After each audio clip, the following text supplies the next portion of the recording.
Siap-siap, iuran BPJS Kesehatan bakal naik. Menteri Kesehatan Budi Gunadi Sadikin menyatakan pemerintah mempertimbangkan opsi kenaikan iuran BPJS Kesehatan untuk mengatasi defisit yang mengancam kelancaran layanan.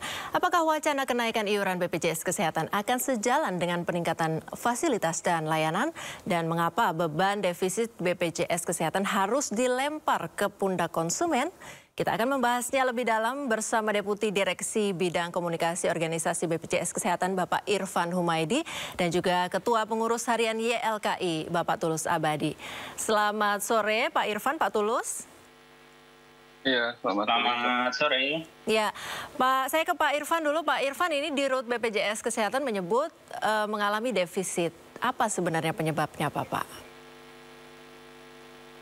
Ya, perlu saya sampaikan terlebih dahulu bahwa berdasarkan prognosa tahun 2024 di akhir tahun ini bisa kami sampaikan posisi aset neto dari dana jaminan sosial ini masih positif.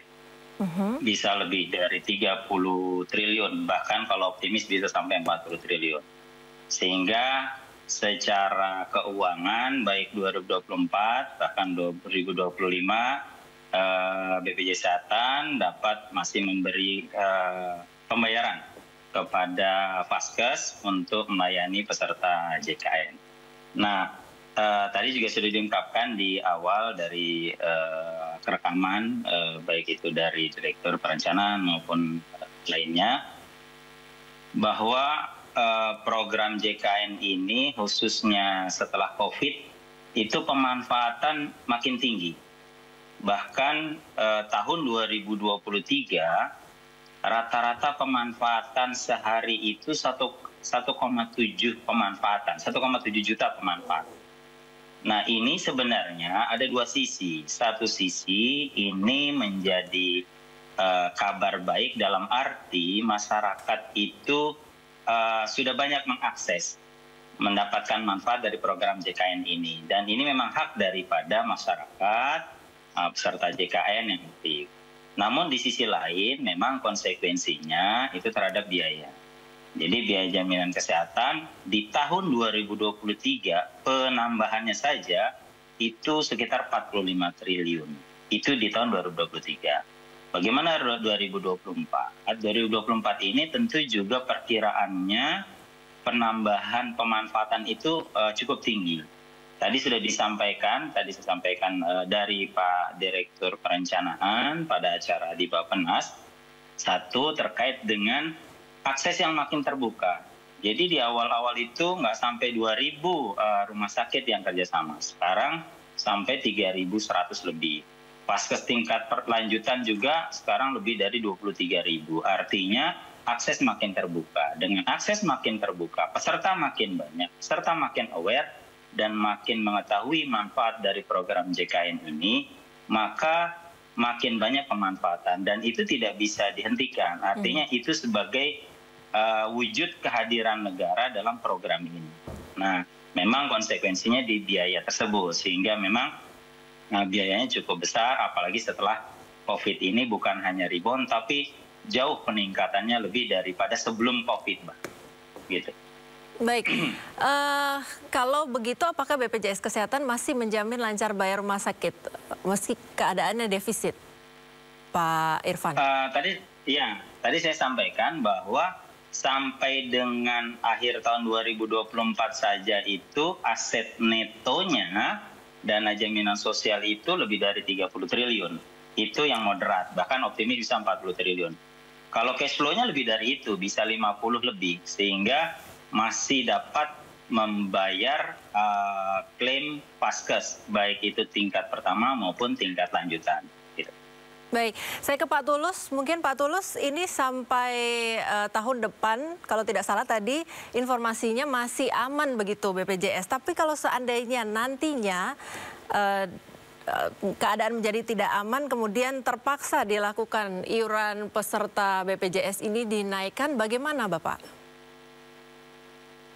Ya, tentu saya sangat terkejut dan prihatin dengan adanya kabar bahwa BPJS kembali defisit ya, karena 4 tahun lalu kita cukup katakanlah happy bahwa BPJS Kesehatan masih surplus. Tapi kemudian ini ada lonceng lagi bahwa akan defisit dan cenderung gagal bayar. Tentu ini berita yang tidak menggembirakan bagi semua pihak. Tapi kami berharap bahwa solusi yang diambil itu sebisa mungkin tidak menaikkan iuran kepada peserta, ya, karena tadi sebenarnya analisis ekonominya harus betul-betul kuat. Kalau saat ini daya beli masyarakat sedang down, apalagi di kelas menengah, ya kalau kelas menengah saja sedang down, apalagi tentu di kelas bawah. Hingga tentu sangat berat bagi masyarakat, sekalipun tadi diusulkan oleh Indef kenaikan antara 5–6%. Nah, tetapi ini juga harus hati-hati di dalam memformulasikan ini karena tentu akan menambah beban masyarakat yang tinggi, sekalipun katakanlah 5–6% itu. Jadi saya kira kita minta untuk pemerintah mengambil cara yang lain, solusi yang lain untuk mengatasi defisit ini. Ya, memang BPJS Kesehatan tentu sebagai operator tidak bisa menghindar dari biaya operasional yang semakin tinggi terkait dengan utilitas yang semakin tinggi dan lain sebagainya. Tetapi pemerintah harus punya formulasi yang kuat, ya, bahkan harus sinergi dengan sektor-sektor lainnya untuk menyelamatkan BPJS Kesehatan di satu sisi dan di sisi lain tidak menaikkan iuran. Gitu. Nah, itu yang saya kira menjadi hal yang terpenting. Yang kedua, saya kira juga BPJS Kesehatan dan juga Kemenkes mungkin agak terlena, di mana sudah sejak BPJS Kesehatan beroperasi, itu kan penyakit-penyakit katastrofik yang dipicu oleh gaya hidup yang tidak sehat, itu sangat dominan. Nah, tetapi ini tidak ada keseriusan di dalam mendorong agar selama 10 tahun terakhir gaya hidup masyarakat itu didorong untuk lebih sehat, ya, dalam berkonsumsi misalnya tidak minum minuman manis, tidak merokok dan lain sebagainya. Nah, karena apa? Ini terbukti bahwa penyakit-penyakit itu yang kemudian menggerogoti finansial BPJS Kesehatan dengan tingginya penyakit tidak menular seperti jantung koroner, kanker, stroke, ya, diabetes mellitus dan lain sebagainya. Ini sebenarnya ada kegagalan di sisi hulu yang tidak pernah digarap secara serius baik oleh pemerintah, dan juga saya kira saya ingin mendengar dari Pak Irfan apakah ini juga mendapat perhatian dari BPJS terkait hal ini. Karena kalau ini tidak digarap, tidak diperhatikan serius, maka model pembayaran yang kayak apapun pasti akan jebol karena hulunya tidak beres gitu, hulunya bermasalah. Nah, ini yang sangat mengkhawatirkan. Jadi solusi kenaikan tarif pun akan selalu jebol kalau gaya hidup atau hulunya masyarakat sebagai peserta JKN tidak mengalami perubahan. Saya kira itu, Mbak, gambarannya. Baik, Pak Irfan boleh ditanggapi, Pak, betulkah kalau Anda melihat tadi yang disampaikan oleh Pak Tulus kurang upaya pemerintah atau mungkin tidak ada upaya pemerintah untuk membantu masyarakat untuk hidup lebih sehat karena hidup sehat ini akan menekan begitu penyakit-penyakit yang akan timbul karena gaya hidup tidak sehat? Ya, terima kasih atas inputnya Pak Tulus. Jadi program JKN ini umurnya baru 10 tahun ya, relatif baru.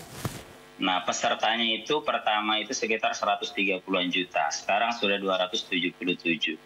Jadi dengan meningkatnya peserta, otomatis meningkat pemanfaatan, sehingga bisa kami sampaikan bukan hanya yang kasus yang peserta lamanya Pak Tulus, jadi ada yang baru. Nah, di sisi lain, program promotif preventif khususnya untuk upaya kesehatan perorangan, karena domainnya BPJS Kesehatan adalah upaya kesehatan perorangan, juga kami lakukan melalui promotif preventif, salah satunya adalah screening. Nah, screening ini kami sudah melalui mobile JKN atau media lainnya sudah lebih dari 38 juta screening. Nah, justru untuk screening ini bukan berarti menurunkan, justru karena itu ditemukan adanya kasus, diketahui adanya potensi penyakit, sehingga di fase-fase awal justru malah meningkat. Artinya seseorang yang tadinya tidak tahu, menjadi tahu, maka disitulah ada tindak lanjutnya. Ini sebuah konsekuensi adanya program JKN yang memang secara bertahap, disitulah pesertanya nambah, lalu ada program promotif preventif, di awal memang demikian. Jadi program promotif preventif itu outcome-nya bukan dalam waktu jangka pendek, tapi jangka panjang. Bahkan kalau outcome dalam hal quality of life dan angka harapan hidup meningkat. Jadi banyak sekali penyakit kronis yang dari peserta JKN quality of life-nya itu lebih baik, meskipun dia tetap menjalani misalnya diabetes mellitus, tetapi quality of life-nya lebih baik. Dan itu tetap kita harus biayai.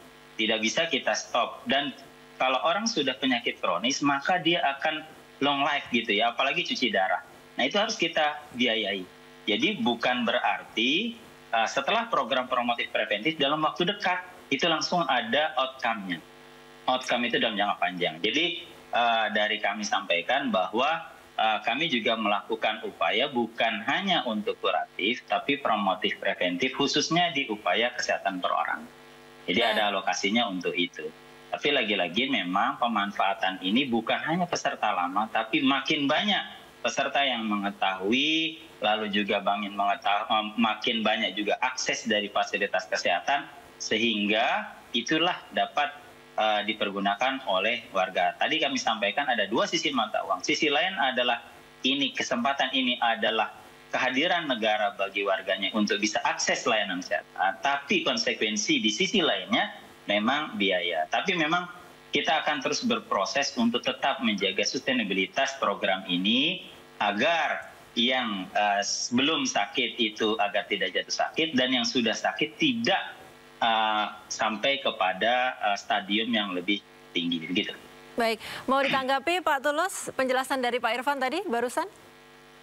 Ya, apa yang disampaikan Pak Irfan saya kira ada benarnya bahwa screening sudah dilakukan dan lain sebagainya, tapi itu menurut saya masih dalam tataran yang kecil dalam arti sebagai institusi kesehatan. Yang kita harapkan dan kita dorong adalah juga itu dilakukan secara hulu oleh pemerintah, dalam ini oleh Kementerian Kesehatan, Dinas Kesehatan, dan juga kementerian-kementerian lain yang berkontribusi terhadap sektor kesehatan masyarakat. Ya, karena memang masalah ini tidak bisa dibebankan kepada BPJS Kesehatan yang memang lebih banyak dari sisi hilir atau sisi kuratif. Nah, ini yang saya kira dalam 10 tahun terakhir sebenarnya pemerintah juga abai di dalam bagaimana menyehatkan masyarakat, melindungi masyarakat dengan gaya hidup yang sehat, ya, dari berbagai cara yang tadi saya katakan itu, mulai pengendalian makanan yang tidak sehat, pengendalian konsumsi tembakau, pengendalian minuman manis dan lain sebagainya, termasuk gaya-gaya hidup yang sehat yang bisa dilakukan. Karena kalau ini tidak dilakukan, dari data-data yang ada, itu misalnya penyakit diabetes mellitus itu meningkat berlipat-lipat jumlahnya. Juga prevalensi penyakit tidak menular yang seperti tadi disebutkan, itu juga meningkat tajam. Ya, karena kalau pembangunan kesehatan ini berhasil sebenarnya, maka penyakit-penyakit yang tidak menular, prevalensinya harusnya turun. Nah, ini malah naik. Artinya ada masalah yang sangat besar di dalam sistem kesehatan kita yang kemudian berimplikasi terhadap JKN.